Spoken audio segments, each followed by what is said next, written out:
فبأي آلاء ربكما تكذبان؟ اللہ تعالیٰ نے سورہ یوسف جیسی کہانی اور کوئی نہیں سنائی. خود اللہ نے کہا نحن نقص علیک احسن القصص. میرے محبوب آپ کو سب سے خوبصورت کہانی سنو. سب سے خوبصورت کیا ہے؟ یوسف کی کہانی. اور کسی نبی کا یوں تفصیل سے چلتے چلتے واقعہ پورے قرآن میں اور کہیں نہیں جیسے یوسف علیہ السلام کی کہانی.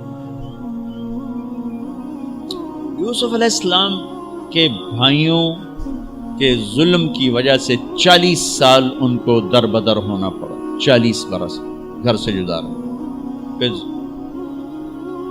تہمت لگی، زلیخا نے تہمت لگائی، اور پھر جب وہ عورتوں میں بھی بات پھیل گئی کہ مجرم تو یوسف نہیں، مجرم تو زلیخا ہے، تو تھوڑی بدنامی ہونے لگی. تو انہوں نے یوسف علیہ السلام کو گدھے پہ بٹھا کے منہ کالا کر کے پورے شہر میں چکر لگوایا اور پیچھے اعلان کروایا ھذا جزاء من اراد بسیدہ سوء. جو اپنے آقا سے برائی کرے اس کی یہ جزا ہے. یہ بازار میں نبی ابن نبی ابن نبی ابن نبی گدھے پر پھرایا جا رہا ہو. پھر جیل 309 سال بضع سنین. جن بھائیوں نے یہ دکھ پہنچایا تھا ان کے ساتھ کیا ہونا چاہیے تھا؟ میں صرف ان کا اب جملہ بتاتا ہوں جو یوسف علیہ السلام نے جب اپنا تعارف کا بنیامین کو روک لیا. اب پیچھے بھائیوں نے جا کر بتایا کہ بنیامین نے چوری کر لی تھی، اس کو وہ روک لیا ہے وزیر خزانہ نے. یعقوب علیہ السلام نے فرمایا کہ نہیں بیٹے میرا یہ خط لے جاؤ اور اس کو دے دو تو وہ امیدیں چھوڑ دے. تو وہ خط ایک بڑا دردناک، وہ بڑی تحریر تھی.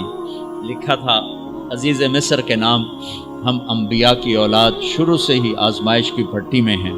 میرے دادا کو آگ میں ڈالا گیا، میرے چاچا کو چھری کے نیچے سے نکال، باپ کا لفظ آتا ہے، میرے باپ کو، چاچے کو بھی باپ عربی میں کہتے ہیں، چھری کے نیچے سے نکالا گیا. میرے بچے کو مجھ سے چھینا گیا. آج 40 سال ہو گئے مجھے اس کی خبر نہیں. تیری بڑی مہربانی میرا بیٹا واپس کر دے، ہم چور نہیں. اچھا چونکہ یعقوب بھی نبی، یوسف بھی نبی، جب یوسف علیہ السلام اقتدار میں آ گئے تو اللہ کی طرف سے اجازت نہیں باپ کو بتانے کی کہ بھائی بتا دو میں ٹھیک ٹھاک ہوں. خاموش خاموش. صبر پک رہا ہے پک رہا ہے پک رہا ہے. جب یوسف علیہ السلام نے خط پڑھا تو بہت روئے اور اللہ کی بارگاہ میں دعا مانگی، یا اللہ اب مجھے ملا دو، اپنے گھر والے ملا دو، بتا دو. پہلے روکا ہوا کہ اب بتا دو. تو یوسف علیہ السلام نقاب اوڑھتے تھے، اپنے حسن ایسا تھا، نقاب اوڑھتے تھے کوئی فتنے میں نہ پڑے. جب وہ دوسری دفعہ بھائی آئے، تیسری دفعہ، تو ایھا العزیز قد مسنا واہلنا الضر وجئنا ببضاعۃ مزجاۃ فأوف لنا الکیل وتصدق علینا ان اللہ یجزی المتصدقین. کیا عاجزی ان کلمات. جناب لائے تو کچھ نہیں ہے بھائی، یہ 2 پھوٹی کوڑیاں ہیں، ہمیں کچھ غلہ دے دو، بڑی بھوک اور فاقہ ہے. تو یوسف علیہ السلام نے ایسے نقاب ہٹایا، ایک دم انہوں نے یوں دیکھا، ابھی پہچانا نہیں. میں یہ جملہ بتانا چاہتا ہوں کہ اللہ سبحان انبیاء کے اخلاق کیا ہوتے. مجھے کیوں سنا رہے ہیں؟ آپ کیوں سنا رہے ہیں؟ کہ ہم اس کو پیچھے چلنے کی کوشش تو کریں. کیوں بد اخلاق ہو کے مرنا چاہتے؟ کیوں لوگوں کے دل توڑ توڑ کے اپنی قبر میں جاتے ہیں؟ اسے ٹوٹنے دو، اسے اللہ اقبال کی قبر روشن کرے. تو بچا بچا کے نہ رکھ اسے، تیرا آئینہ ہے وہ آئینہ کہ شکستہ ہو تو عزیز تر ہے نگاہ آئینہ ساز میں. اسے ٹوٹنے دو، اس کے ٹوٹنے پر اس کی قیمت بڑی لگے گی. اس سے وہ فریادیں نکلیں گی جو عرش کو ہلا دی. جو ساز سے نکلی ہے وہ دھن سب نے سنی ہے، جو تار پہ بیتی ہے وہ کس دل کو پتہ ہے. اس سے وہ نغمے نکلیں گے کہ اللہ کے عرش کو ہلا دیں گے.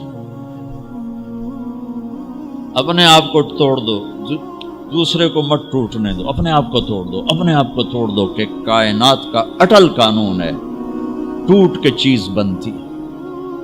یہ کتنی دفعہ یہ توڑا گیا، پھر اسے جوڑا گیا، پھر یہ روڈ بنا ہے۔ یہ کپڑا کتنی دفعہ کٹا پٹا اور پھر جا کر زیب تن ہوا ہے۔ هل علمتم ما فعلتم بيوسف وأخيه إذ أنتم جاهلون۔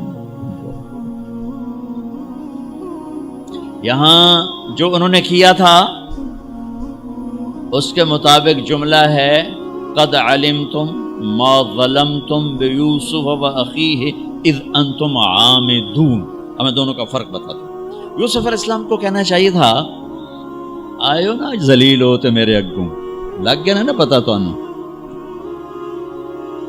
تم نے جو میرے ساتھ ظلم و ستم جو تم نے میرے اوپر ڈھائے، اور جان بوجھ کے تم نے مجھے گھر سے بے گھر کیا، آج اس کا مزہ چکھ رہے ہو کہ نہیں چکھ رہے ہو؟ یہ کہنا تھا۔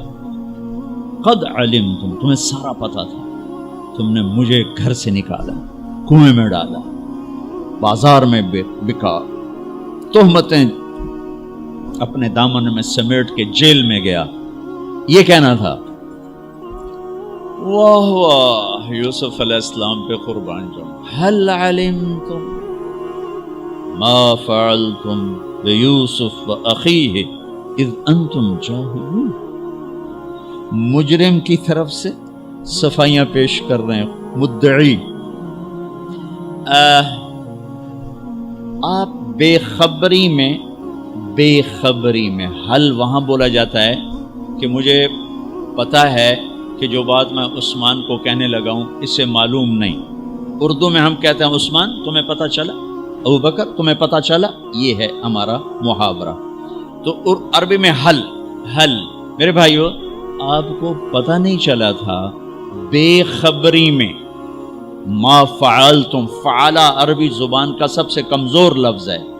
تھوڑا بہت یوسف کے ساتھ اور بھائی کے ساتھ کچھ معاملہ ہو گیا تھا، اور وہ بھی تمہاری ویسے نادانی میں ہو گیا، کوئی جان بوجھ کے نہیں ہو، ایزان تم جاہلون، نادانی میں ہو گیا ہے۔ کسی میں ظرف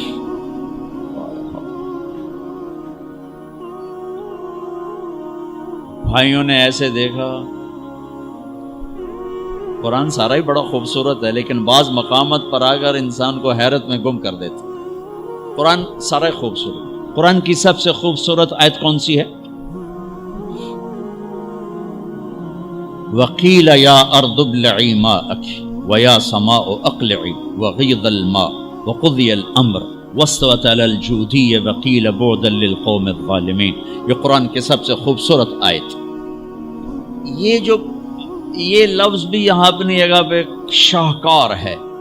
اِنَّكَ لَأَنْتَ یوسف، اِنَّكَ لَأَنْتَ یوسف۔ حیرت، خوف، شک، یقین، ڈرے ہوئے، سہمے ہوئے، آس لگائے ہوئے، خطرے میں گھرے ہوئے، تھوڑا تھوڑا پہچانتے ہوئے، تھوڑا تھوڑا انکار کرتے ہوئے، بے شمار کیفیات کو قرآن نے دو لفظوں میں اِنَّکَ، شیر حیرت میں ہے، انگلیاں اٹھ رہی ہیں، اِنَّکَ لَأَنْتَ یوسف۔ پہلے شک پھر یقین، پہلے سوال پھر جواب، پہلے خوف پھر امن، پہلے ڈر پھر اطمینان۔ اِنَّکَ لَأَنْتَ یوسف، کہیں تو ہمارے خیال میں نہیں، یقیناً آپ یوسف ہو، یوسف تو نہیں، آپ یوسف ہو۔ میں نہیں ترجمہ کر سکتا، میں محسوس کرتا ہوں کہ وہ کیا اس وقت کیفیت ہوگی، الفاظ نہیں میرے پاس۔ انا یوسف وہذا اخی، ہاں میرے بھائیو ڈرو نہیں، میں یوسف ہوں، یہ میرا بھائی ہے۔ قد من اللہ علینا، سب اللہ نے ہمارے اوپر کرم کیا ہے۔ انہ من یتق ویصبر فإن اللہ لا یضیع اجر المحسنین۔ سارے قرآن کو دو لفظوں میں اللہ نے یہاں بیان کر دیا۔ جو تقوی اختیار کرتا ہے، جو صبر کرتا ہے، اللہ اسے ضائع نہیں کرتا۔ تقوی کسی مرد عورت کو اللہ سے جوڑتا ہے، اور صبر کسی مرد عورت کو اللہ اور اللہ کے بندوں سے جوڑ دیتا ہے۔